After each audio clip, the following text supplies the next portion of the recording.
얘들아 우리 염의 가수분해 볼 건데 여기는 뭔가 새로운 개념이 들어가는 건 아닌데 정리가 조금 필요해요. 그래서 우리 염의 의미에 대해서 다시 한번 볼 건데 염 뭐야? 염 어디서 들어봤지? 염 어디서 나와? 염 솔트잖아. 염 말해봐 준기야. 입만 뻥긋거리지 말고. 염이 뭐야? NaCl 어. 나눌 때 어. 어. 구역분 어. 이온 그래. 구경꾼 이온들의 결합이 염이지. 그러니까 우리가 산과 염기를 반응시키면 일단 누가 생성돼?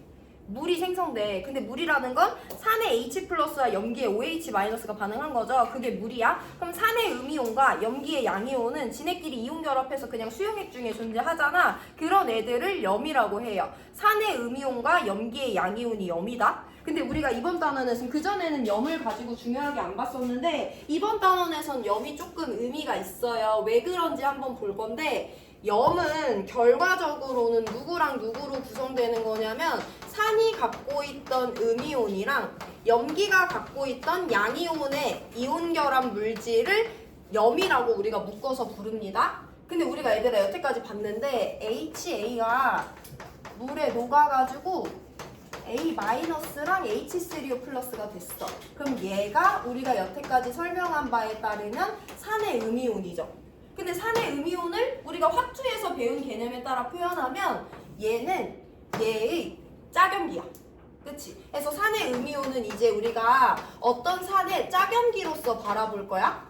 그럼 염기의 양이온도 마찬가지야. 염기의 종류마다 다르지만 만약에 NH3가 H2O에 녹으면요 NH4 플러스랑 OH 마이너스로 이온화돼. 그러면 얘가 H 플러스 얻어서 얘가 되거나 얘가 H 플러스 줘서 얘가 되는 거니까 얘를 중화 반응시켰을 때 나와 있는 염은요 얘가 Cl 마이너스와 같은 음이온이랑 결합한 거니까 이게 염기의 양이온이거든. 근데 얘를 조금 더 화투 관점에서 보면 얘와 H 플러스의 이동에 따라 달라지는 물질이기 때문에 염기의 양이온은 사실 염기의 짝산이다 라고 우리가 이제 설명할 수 있어야 돼. 그러면 그 물질이 누구냐에 따라서 다르지만 염을 구성하는 음이온과 양이온이 일반 물질일 수도 있지만 염기성을 가지거나 산성을 가질 수도 있어요. 그거에 대해서 볼 건데 이렇게 일반적으로 설명 안 하고 구체적으로 설명해 볼게요.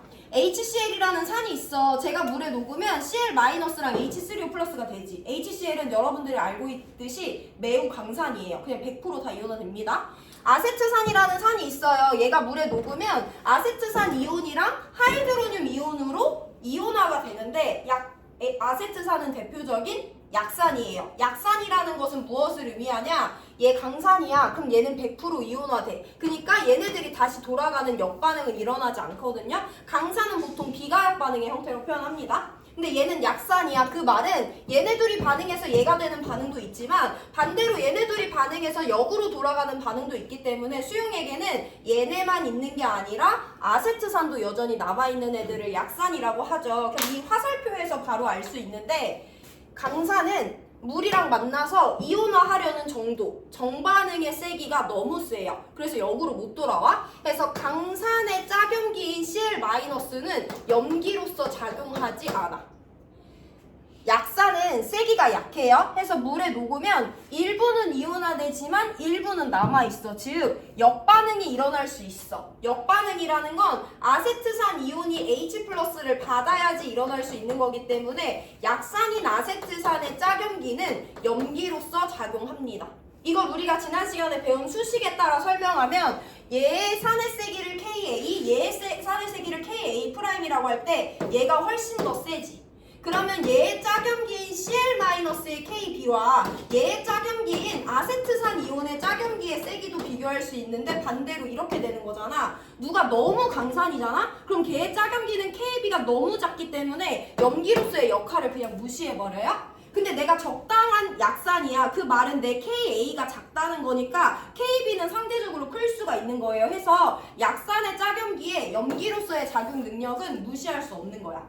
그럼 얘들아 여기 봐봐라. 이제 마지막 내용인데 내가 NaOH랑 아세트산을 반응시켰어. 그럼 얘는 염기고 산이니까 일단 H2O가 만들어지고요. 산의 음이온인 E-와 염기의 양이온인 E+가 결합해서 이온 결합 물질을 만들고 있어요. 그럼 수용액 안에는 이렇게 생긴 음이온과 이렇게 생긴 양이온이 들어있는 거잖아. 근데 얘는 누구냐면 짝산의 짝염기예요. 약산의 짝염기지. 그럼 얘의 염기로서의 능력은 무시할 수 있다 없다? 없다 해서 얘가 수용액 안에서 물이랑 반응해가지고 CH3COOH와 OH-로 이온화되는 가역 반응이 또 일어나요. 해서 염을 녹인 용액은 중성일 수도 있지만 거기 들어있는 짝염기나 짝산의 세기를 무시할 수 있냐 없냐에 따라서 중성이 아닐 수도 있는 거예요. 조금 더 어려운 개념이 나오는 거다. 그럼 그냥 일반적으로 한번 살펴보면